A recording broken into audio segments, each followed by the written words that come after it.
Thierry a de l'or entre les mains.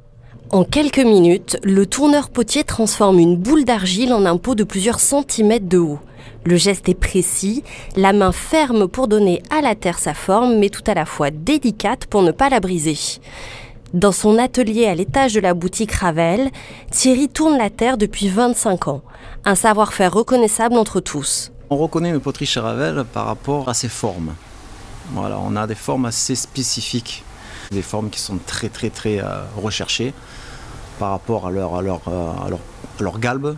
Et on a une série quand même de pièces qui sont assez travaillées pour pouvoir avoir une bonne réputation. Dans l'aile opposée, Thibaut et Fabien œuvrent sur les grosses pièces.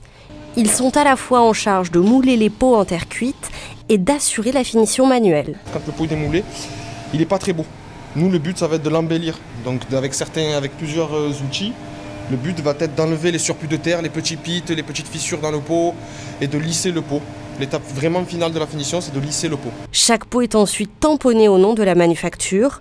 S'en suivent 2 autres poinçons utiles à la traçabilité des pièces. Le tampon Ravel qui est au nom de la société. Ensuite, on aura l'année et les initiales du mouleur ou du gratteur. Donc quand l'année est en haut, ça représente les 6 premiers mois de l'année.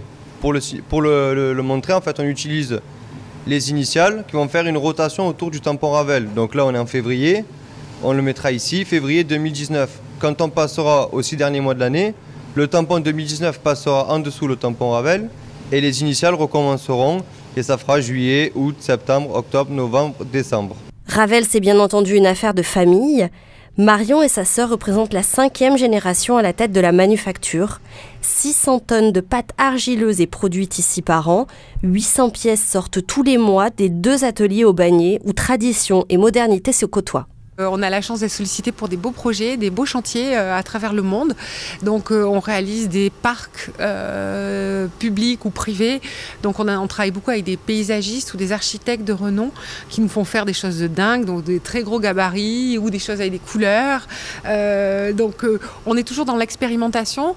On essaye de garder notre savoir-faire, de maintenir des produits historiques qu'on fabrique en Provence depuis 3000 ans, mais également d'évoluer, de proposer des produits extrêmement contemporains, très branchés, qui vont dans les jardins d'aujourd'hui. Comme dans les grandes maisons de couture, Ravel possède sa pièce maîtresse, un incontournable qui a fait sa réputation. C'est le pot Camélia, pot en terre cuite naturelle, terracotta, double report, petit anneau. C'est un vase, pour moi, c'est le vase à la française. On peut le garder pendant toute une vie. Le pot Camélia a encore de beaux jours devant lui puisque l'activité bat son plein du côté d'Aubagne. Les oliviers pourront ainsi continuer à ombrager l'immense bâtisse de pierre qui habite les locaux de la société familiale depuis 1837.